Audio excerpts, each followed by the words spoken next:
Pa tata ga je prodao.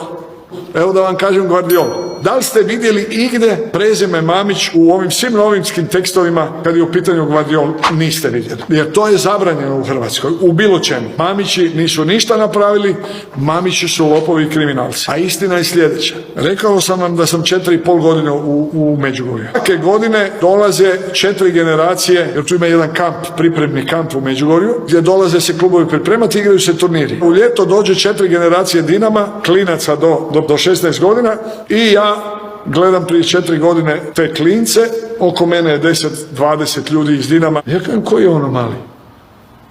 Pa kaže Guardiola. Pa ja kažem, nikad čuo, ali ne pitam te to.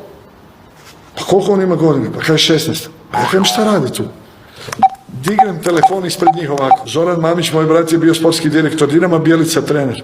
Ja kažem, Buras, vidio sam ovdje bisera, odmah kad se vrate u Zagreb, bacaj ga u prvu momčad. Moj brat ga stavlja